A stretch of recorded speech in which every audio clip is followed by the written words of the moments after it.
नमस्कार दोस्तों, स्वागत है आपका आपके अपने चैनल अमेजिंग ज्ञान सागर में।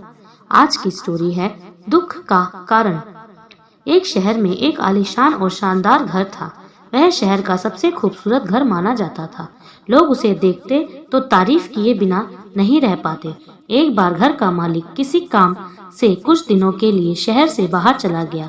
कुछ दिनों बाद जब वह वापस लौटा तो देखा उसके मकान से धुआं उठ रहा है। करीब जाने पर उसे घर में आग की लपटें उठती हुई दिखाई पड़ी। उसका खूबसूरत घर जल रहा था। वहां तमाशबीनों की भीड़ जमा थी जो उस घर के जलने का तमाशा देख रही थी। अपने खूबसूरत घर को अपनी ही आंखों के सामने जलता हुआ देख वह व्यक्ति चिंता में पड़ गया। उसे समझ नहीं आ रहा था कि अब क्या करे, कैसे अपने घर को जलने से बचाए।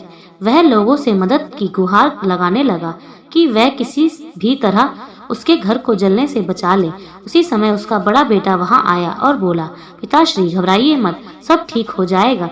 इस बात पर कुछ नाराज होता हुआ पिता बोला, कैसे ना घबराऊं, मेरा इतना खूबसूरत घर जल रहा है। बेटे ने उत्तर दिया, पिताश्री माफ कीजिएगा, एक बात मैं आपको अब तक बता नहीं पाया था। कुछ दिनों पहले मुझे इस घर के लिए एक बहुत बढ़िया खरीदार मिला था। उसने मेरे सामने मकान की कीमत की 3 गुनी ज्यादा कीमत का प्रस्ताव रखा। सौदा इतना अच्छा था कि मैं इनकार नहीं कर पाया और मैंने आपको बिना बताए सौदा तय कर लिया। यह सुनकर पिता की जान में जान आई।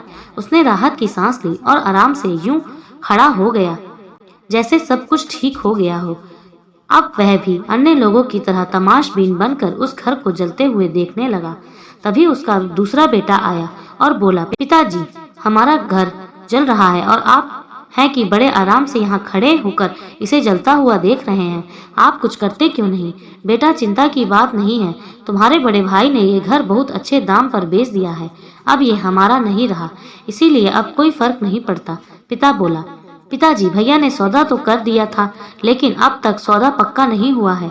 अभी हमें पैसे भी नहीं मिले हैं। अब बताइए इस जलते हुए घर के लिए कौन पैसे देगा? यह सुनकर पिता फिर से चिंतित हो गया और सोचने लगा कि कैसे आग की लपटों पर काबू पाया जाए। वह फिर से पास खड़े लोगों से मदद की गुहार लगाने लगा। तभी उसका तीसरा बेटा आया और बोला, पिताजी घबराने की सच में कोई बात नहीं है। मैं अभी उस आदमी से मिलकर आ रहा हूँ जिससे बड़े भाई ने मकान का सौदा किया था।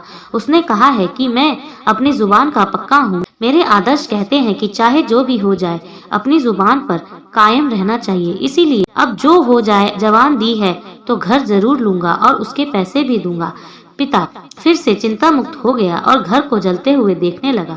सीख मित्रों, एक ही परिस्थिति में व्यक्ति का व्यवहार भिन्न भिन्न हो सकता है और यह व्यवहार उसकी सोच के कारण होता है। उदाहरण के लिए जलते हुए घर के मालिक को ही लीजिए। घर तो वही था जो जल रहा था, लेकिन उसके मालिक की सोच में कई बार परिवर्तन आया और उस सोच के साथ उसका व्यवहार भी बदलता गया। असल में जब हम किसी चीज से जुड़ जाते हैं तो उसके छिन जाने पर या दूर जाने पर हमें दुख होता है, लेकिन यदि हम किसी चीज को खुद से अलग कर देखते हैं तो एक अलग सी आजादी महसूस करते हैं और दुख हमें छूता तक नहीं है। इसीलिए दुखी होना और ना होना पूर्णतः हमारी सोच और मानसिकता पर निर्भर करता है। सोच पर नियंत्रण रखकर या उसे सही दिशा देकर हम बहुत से दुखों और परेशानियों से ना सिर्फ बच सकते हैं बल्कि जीवन में नई ऊंचाइयां भी प्राप्त कर सकते हैं। धन्यवाद दोस्तों, ये स्टोरी आपको कैसी लगी कमेंट्स करके जरूर बताइएगा।